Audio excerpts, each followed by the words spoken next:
Welcome back to Inside Marketing Design, a show where we take an in-depth look at how marketing design works at various tech companies. Today on the show, I'm speaking to Emily Kelly, who is the creative designer at Surrey Satellite Technology. So this is a space company, people. It was really fascinating to talk to Emily about how marketing design works within a space company, but it was also really interesting for me to just hear about how the space company itself functions and what it does, what they aim for, how they work. Emily has been at the company for 3 years, and she said she sort of stumbled into the space industry. She was working at an agency, but then saw this job listing and just thought she had to go for it because she already had an interest in space, but that's definitely been very solidified in the past 3 years at the company. Surrey Satellite Technology itself is a company that designs, manufactures, and tests satellites, but also works with other companies to get them launched too. They've been around since 1985, and Emily said in the past few decades they've launched 69 different satellites in 22 different countries. So we're talking very large scale in terms of this company's outputs. I chatted with Emily about how marketing and marketing design in particular is used to help win contracts for these satellites that they're building, testing, launching. But some of the things I learned in my chat with Emily was that although the scale of what our companies do is very, very different, a lot of our day-to-day work is more similar than I expected. So without further ado, let's get into my chat with Emily Kelly and a look inside marketing design at Surrey Satellite Technology.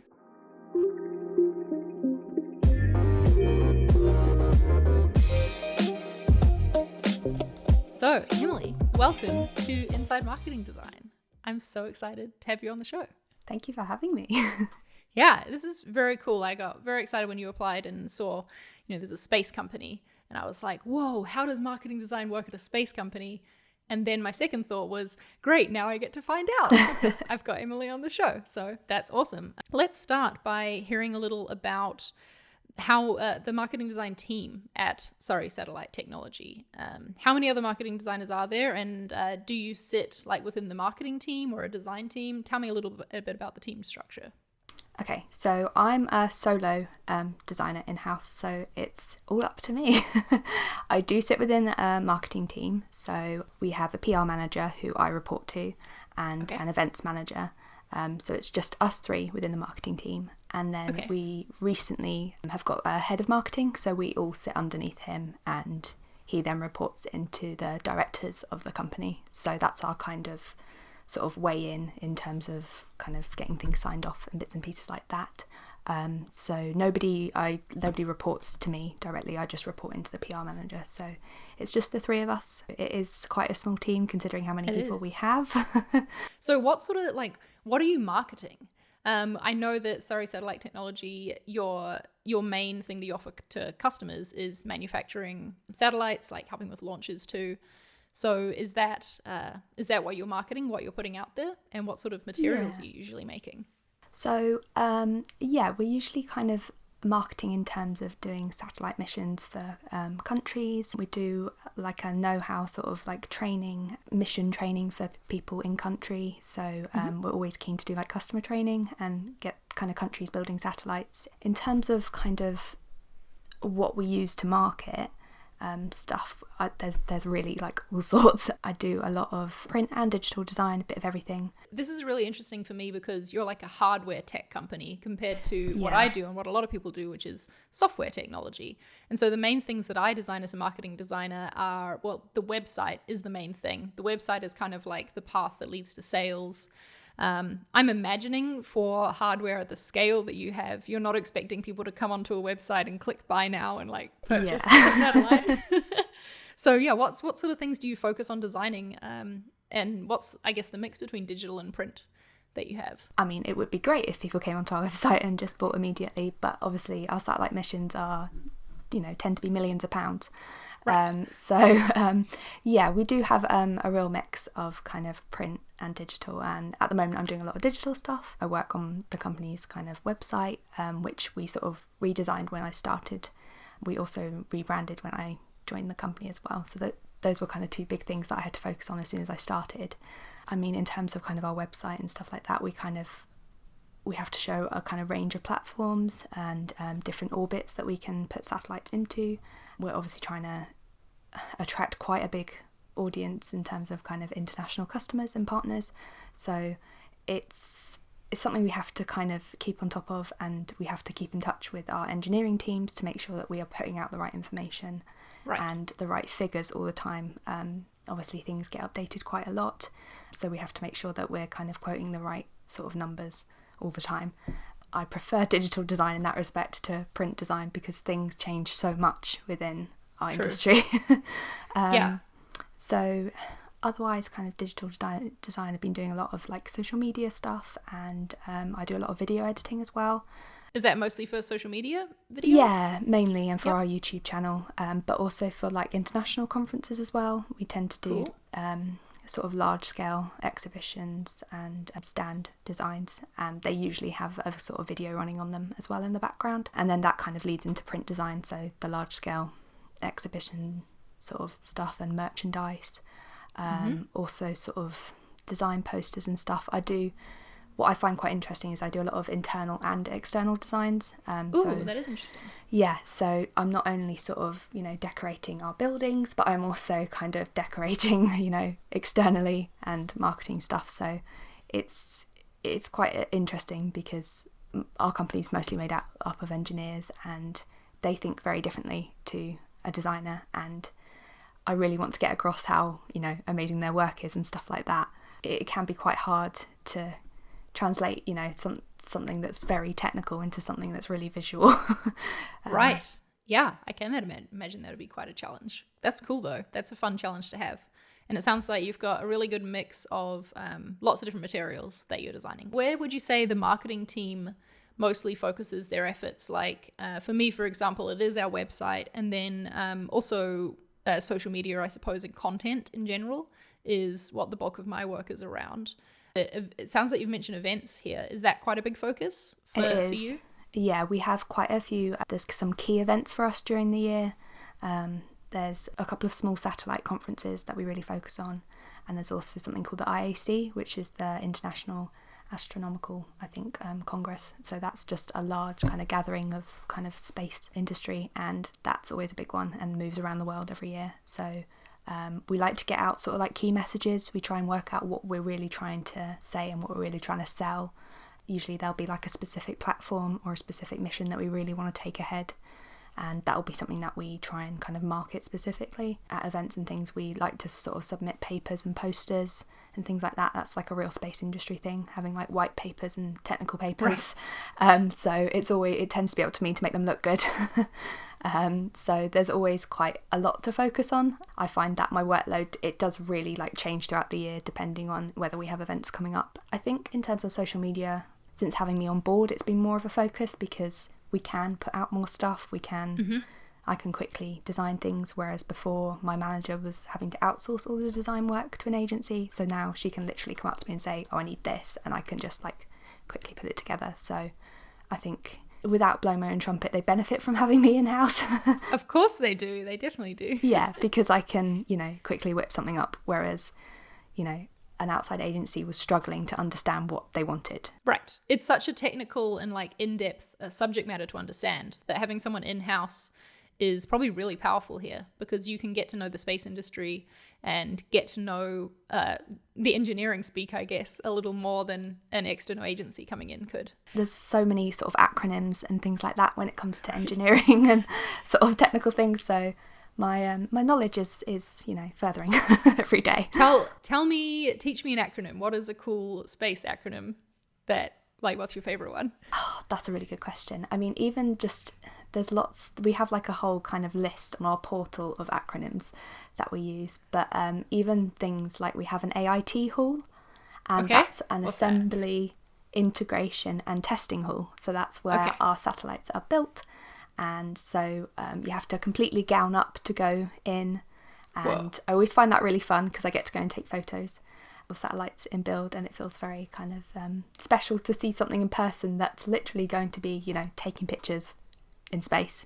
So that's always interesting. I do have to remind people that I don't have an engineering background. It's just a design background. I think a lot of engineers think I have some sort of background knowledge, but I don't. But I'm learning. You're just learning there on the job. Cool. Yeah, exactly. Let's go into talking about, you mentioned before that your your manager, the PR head of PR, would come to you and like be requesting something. Is that the normal way that a project will start for you? That your manager will request it from you, and I'm assuming like maybe someone else in the company has requested it of them. Is that sort of how the flow works? Yeah, so I sort of have two avenues. My manager will come to me and either someone's spoken to her head of engineering or something like that, or a director has come to her specifically and wants something specific done, or I'll have an engineering team come towards me, or just a single engineer who says, I'm working on this, can you help me out? But a lot of the time it is through my manager, and we tend to sort of sit down together and try and work things out rather than just me going solo.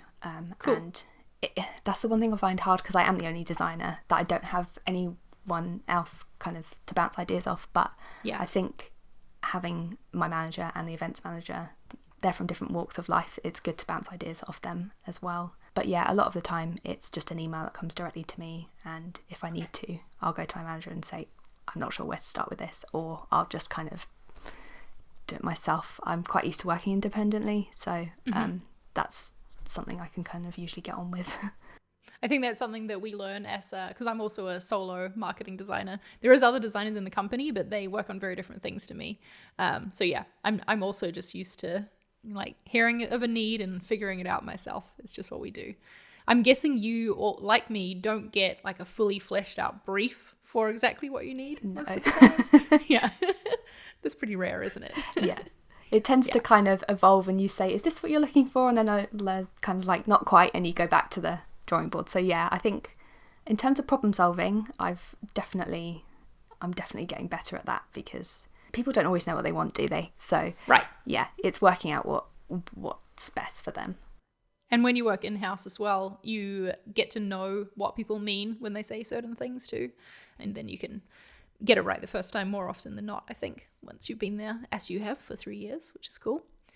Who signs off your work? Is it your manager? So they'd ask you to do something, you design it, you bring it back to them for like a final sign-off, I suppose? Yeah, it tends to be my manager, or it will just be kind of our head of marketing now that we have one. If not, it will be the director who sits above our head of marketing. But for things like a rebrand, or when we redesigned the website, so I kind of designed the front end of it, to get sign off for that went to our executive team, and then it went to the sort of founder and the kind of managing director. So there's definitely different levels of sign off depending on how big the project is. But yeah, usually it will just be kind of within my team and the director above me. And is that who gives you feedback as well on work? And is that who you go to get advice, get feedback? Yeah, I think because we're all usually in an open plan office, I will kind of go to the sort of director and say, is this what you're looking for? And if not, we will just kind of sit around a table and discuss it. So the one thing I do like about my company is that no matter what level you're at, it's very much an open door policy, and we have open plan offices. So I could go and talk to anyone at any level and not feel, that I was much lower than them or anything like that. There's no kind of hierarchy in terms of who you can talk to. So that's quite good in terms of figuring out what people really want. I feel I can talk to anyone. Yeah, I think that's the best way to get things done. I think that, tell me if you agree, that feedback on designs can get sort of like warped if it comes through too many people. And it's just so good to hear it from the source, especially. Yeah. So let's talk about the website project in particular. You got the brief that you needed to redesign it. Who decided on the content for it? Like, who decided this is what's going to go on our homepage, and who like wrote the copy for the website? How did that all work? Yeah, so initially we had a sort of sit down discussion with an outside agency that are local to us, just in terms of them hosting it and the back end and things like that. So at the moment it's a CMS that we can, both me and the PR manager, can go into and edit. The PR manager wrote all the copy for it. We had a look at our old website, which was, I think it was pretty old in terms of like sort of 10 to 20 years old, so it wasn't responsive. Wow. It wasn't responsive at all, and it was more of a kind of, I don't know, it was almost like a site where all our missions lived on, and it was almost like a kind of history rather than innovative kind of feel, which is what we've definitely got now. It's much more modern, and you can see what we're doing now, rather than, it was almost like an archive, I think. Right. Archive rather than a piece of marketing material to like show things in its best light. Yeah. which I think until I came in, we didn't really, they didn't realise it had become like that until you get someone else's view. So obviously heritage is a really big thing to us because we've been going for over 30 years. So we definitely still wanted that. So we've managed to kind of had a section for kind of past missions. And I think that's one big thing about our company, is that we would like to focus on our heritage, because a lot of the companies within the space industry are startups. They haven't been going that long. They don't have that experience. So that's something we really try to focus on in terms of the website. In terms of the design, we've got more of a uniform look across digital and print now than there was before, because outsourcing, it was all kind of different styles and things like that. But yeah, we kind of add and take away from the website all the time. I think initially we tried to kind of pare it back a bit because there was so much content. We really worked on a kind of mega menu style of things because it was just so difficult to navigate. So who was making those decisions about what content to pare back and how to arrange it all? Was that you doing that work? I think it was sort of us as a team in terms of working out how to navigate to things and how far away in terms of reach they were. So more kind of our innovative stuff and our more recent missions are more at the forefront of our website, whereas before it was you could see kind of everything, and there was just menus upon menus and drop downs and so much. So we definitely simplified it. And did those decisions get made, like, were you all in a room together having a meeting? Did they get made via email? How does that work, these conversations that you're having?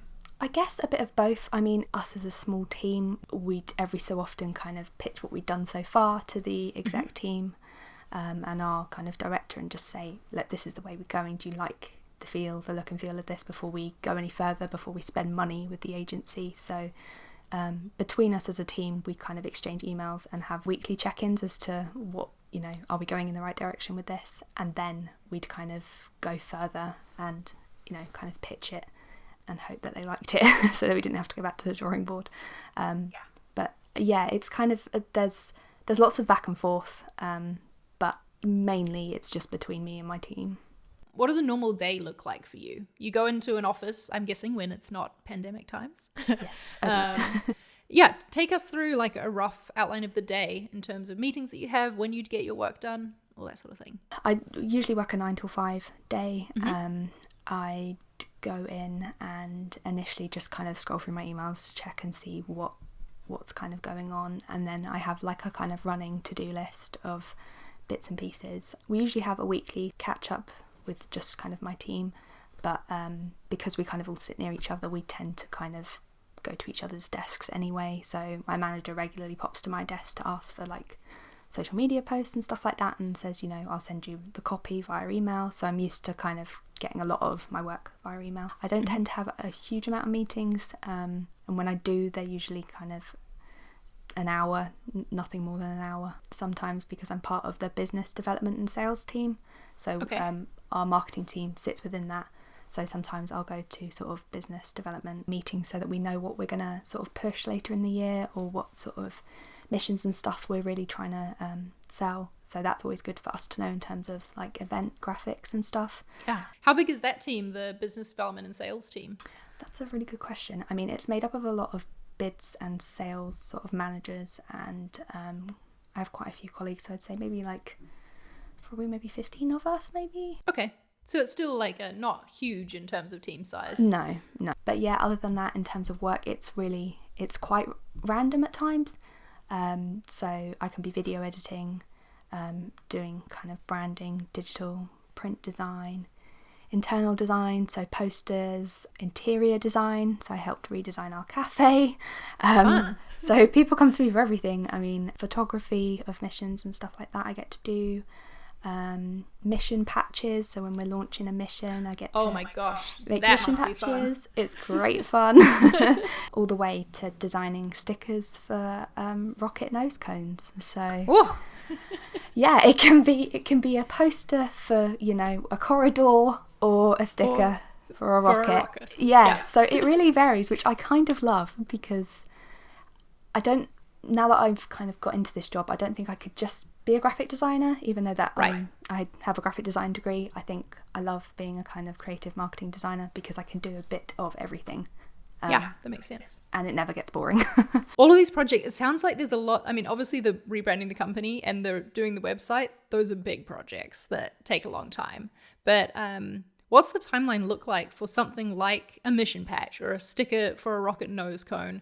What's the timeline between when someone asks for it and when you're expected to have it done and finished by, usually? In terms of a mission patch, sometimes it can be quite a last minute thing, just because, you know, the project's been really busy, or it can be something that they think of right at the start of the project kickoff because they want to have that kind of look and feel.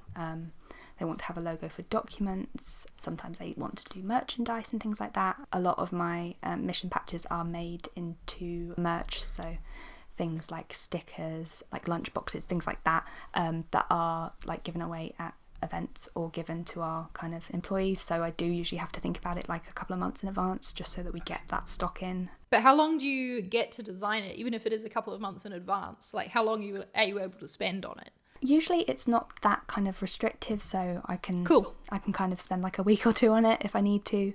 I kind of bounce ideas to and from via email to my manager before I would go back to the project team and say I've got this one. And I know not to give them too many options, to kind of give them 2 or 3 options, just to kind of narrow it down a bit because, like I say, like engineers think very differently, and I think it's better to give them a kind of like smaller range of things. How do you know when you've done a good job at your work? Like, how's your work measured? Or I don't know. Yeah. How do you know when you did well on a project? That's a really good question because a lot of the time I don't always know, and Okay. it's kind of accepted and moved on, and people are like, yep, great, thanks. Right. But a lot of the time my manager will kind of sit me down and say, thank you for doing this, you know. I think if I'm doing something for engineering, they're very busy. They're building satellites, they're building things that launch into space, so I don't always get that sort of feedback, but usually it's quite sort of positive. If I'm doing merchandise for the company, people will come and they'll email me and they'll say like thank you for things like that. So it just depends what it is, but people are always like really positive towards anything I do. So posters in the corridors and things like that, people come to me and say they like them, so that's always good. Yeah, that's always really nice. What about in terms of, is there any, how do you set goals within the team? Do you sort of just take on the work as it comes and that's the goal, is just to get the work done? Or like in my company, we have every quarter different goals of like things we need to achieve that is set at the start of the quarter. And then, you know, at the end we measure how they went. Do you do anything similar to that? We do have like performance reviews every like once or twice a year, I think. Okay. So I'll sit down with my manager and we'll discuss sort of bigger goals. So in terms of like software I want to learn, training I want to go on, that sort of thing. So that's more personal to me, which is quite good. So some of my performance reviews have been, you know, this year we're focusing on the website and that becomes my main goal. The past year we haven't had one big thing to focus on. So that's when I kind of look into training and things like that. So if I do have any quieter periods, I can kind of fill my time. It's a real mix of stuff that just comes in and then becomes a big project. So sometimes a video will become a big project because it's something we're trying to market internationally, or it's usually things that just come in that we pick up. Is the marketing team held to any like particular number of like new satellites launched or something, new customers coming in?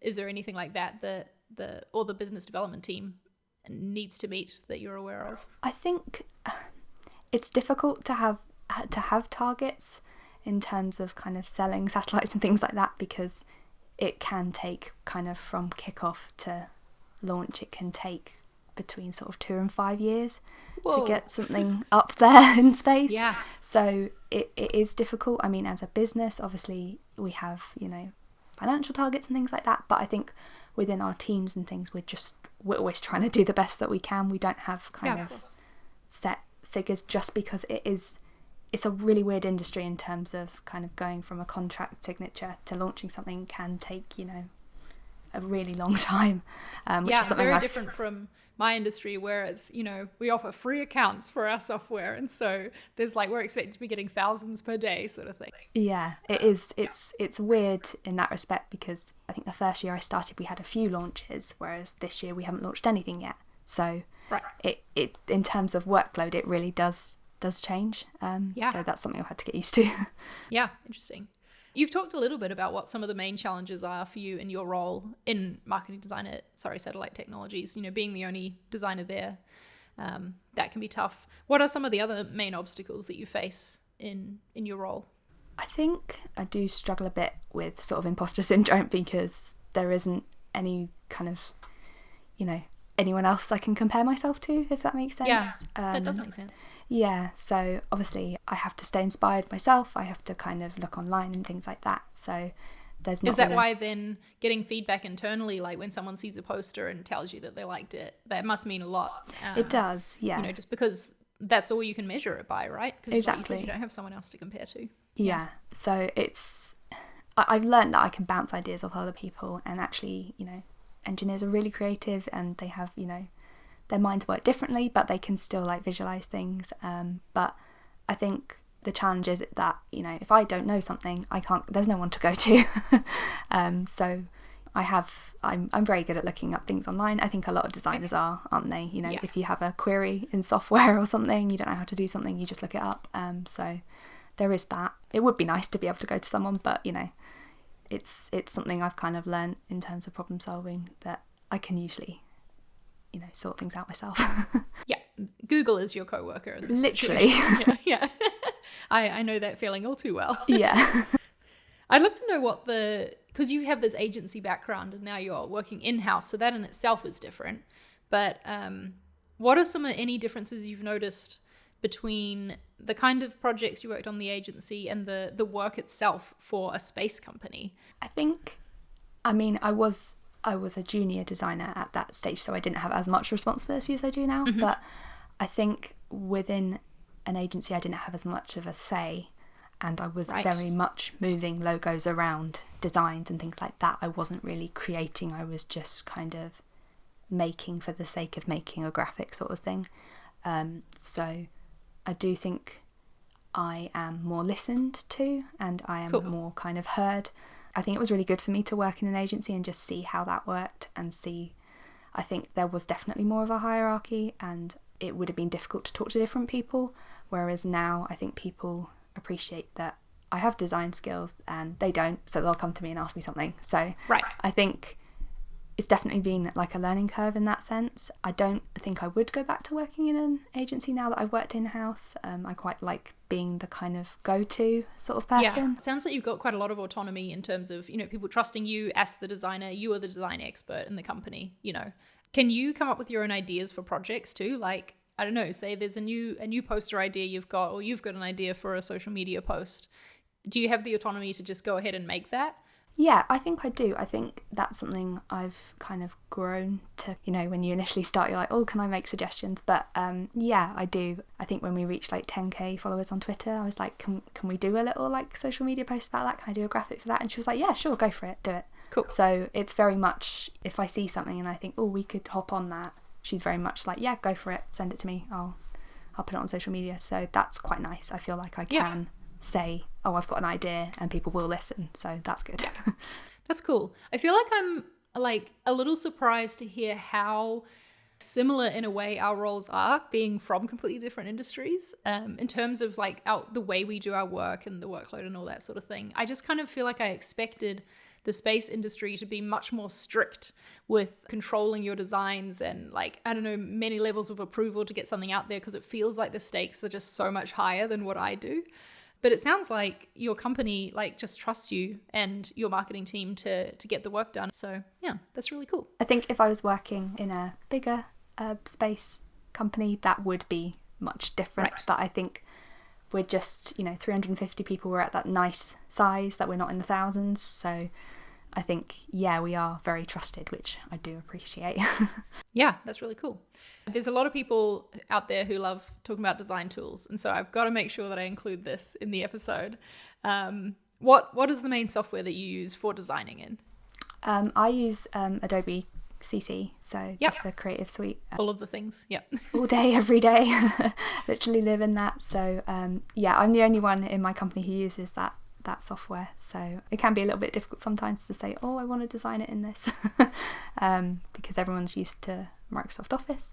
Oh, fun. Yes. I mean, yeah, that can be a little bit difficult. Let's end by talking about what you love most about your job. Specifically about, working at this company that you're at. What are some of your favorite parts of what you do? I think my favorite part is being able to work on something different every day and having that variety every day. So I'm not just kind of sat in one program. I'm doing lots of bits and pieces all the time and constantly kind of picking up requests from people to do, videos and graphics and things like that. So I don't feel like I'm just kind of stuck in one. Right, you can never get bored. Yeah, exactly. And I think also one thing I love is being able to talk to engineers and just having that input, because it's something I can always learn about. So I really love kind of having that sort of interaction with people and hearing about what other people are doing every day, and that sort of inspires my work. At the end of the day, I'm really just here to make them look good and their work look good, I think.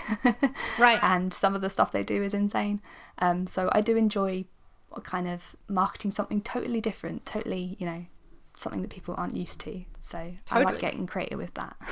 Yeah, that's awesome. How does it feel when you see something you've designed on like a literal thing that's going to be sent to space? Weird, in a nutshell. And just seeing images from the engineers who've taken them at the launch site and being like, oh, Emily, your sticker. And I'm just being like, whoa, that is, in sort of India being launched right now. And it's in like low Earth orbit or something. And I'm just like, oh, my design's in the atmosphere.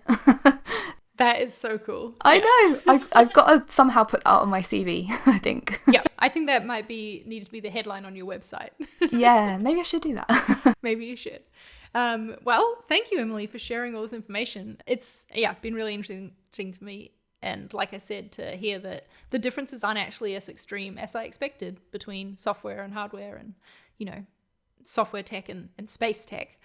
Where can people go to find out more about you? Is there any social media or website you want to pitch? So my website is emilyinspace.design, and that has my social media links, and you can also see some of my work, so some of the stuff on the rockets I've mentioned and things like that, just so that, if you're interested in having a look. And I'm sure everyone will be. I'm also going to leave a link to the article that you wrote on Medium about your job, because I think that was a really interesting read, and people should go and check that out too. So, yeah. Thanks for being here, Emily. Thanks for giving us a look inside marketing design at Surrey Satellite Technologies. Thank you. Thanks for having me. Thank you for listening to this week's episode. I still can't quite get over the fact that somewhere floating above us is a design that Emily made on a satellite. That's very cool. If you enjoyed this episode, I would really appreciate you taking the time to go over to Apple Podcasts and leaving a rating and a review. It helps us get the show out there in front of more people. Remember, this is available in both video and audio form, and you can find both at insidemarketingdesign.co, or just type Inside Marketing Design into YouTube, into whatever podcasting app you use, and you'll find it there. Thanks for being here. I hope you have a good week, and I'll see you in the next episode.